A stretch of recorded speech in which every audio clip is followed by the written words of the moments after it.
person's morning routine on a weekend would probably go like this. They go out, observe the scenery, maybe take a few pictures. But one day, they look up and see the sun and they realize nuclear fusion is a chemical process wherein lighter nuclei join together to form a new, heavier nucleus. They collide at very high speeds to form a new one. There is a release or absorption of energy depending on the masses of the nuclei. Normally, nuclear fusion is for lighter elements only, which releases energy that makes stars shine and hydrogen bombs explode. Fusions of heavy elements, however, occur during supernova explosions. In fact, nuclear fusion in stars and supernovae is the main process by which new elements are created. The most common elements that undergo nuclear fusion are actually hydrogen and helium, and this occurs in the Sun. The energy of the Sun is generated when 4 isotopes of hydrogen-1 are fused into a helium-4 with the release of a tremendous amount of energy. On Earth, 2 hydrogen isotopes are used in the nuclear reaction, tritium or H3 and deuterium or H2. Tritium does not occur naturally, but it can be made by bombarding deuterium with neutrons. Deuterium is a minor isotope of hydrogen, but it is abundant on Earth.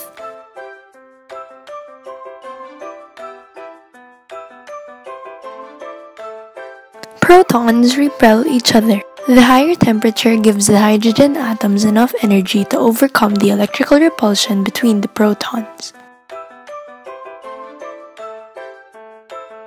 The Sun uses its mass and the force of gravity to squeeze hydrogen atoms together in its core.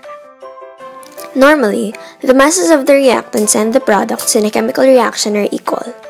However, in nuclear fusion, matter isn't conserved because some of the matter is turned into photons. The reactants are heavier, but the final product has higher kinetic energy. This is because the matter is converted into energy. Therefore, the law of conservation of mass and the law of conservation of energy still apply. This is because of Einstein's theory of relativity, which is E equals mc squared. E means energy, m is mass, and c is the constant speed of light. In the fusion of lighter elements, the origin of the energy released is due to the interplay of 2 opposing forces, the Coulomb force, which causes protons to repel each other, and the nuclear force, which combines neutrons and protons. The Sun fuses 500 million tons of hydrogen into helium, releasing about 5 million tons of gamma rays. In the Sun, the fusion occurs in 3 stages, and the sum of the energy released in all 3 is around 4 times 10 to the negative 12 joules. This is quite small, but if we take the total number of particles into account, in each stage of the Sun's nuclear fusion procedure, 7 times more energy per particle in hydrogen fusion is produced as compared to uranium-235 fission. Also, when deuterium and tritium produce helium-4, 3.38 times 10 to the 14th joules of energy is generated.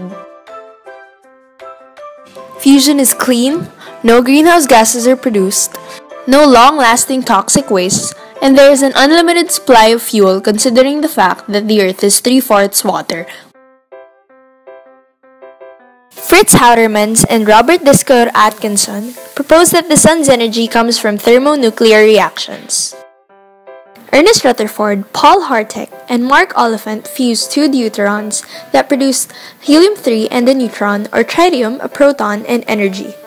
Lyman Spitzer creates the stellarator, the first magnetic confinement fusion device.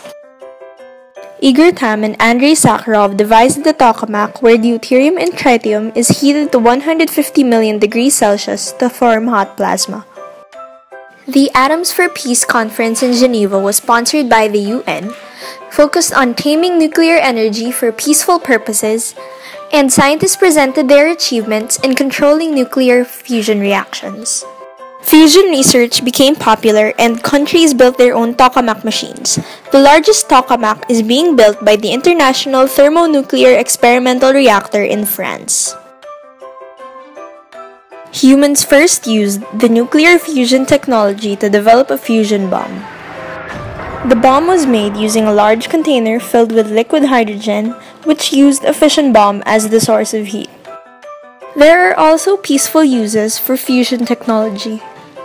This kind of technology can benefit mankind since it has an abundant fuel supply.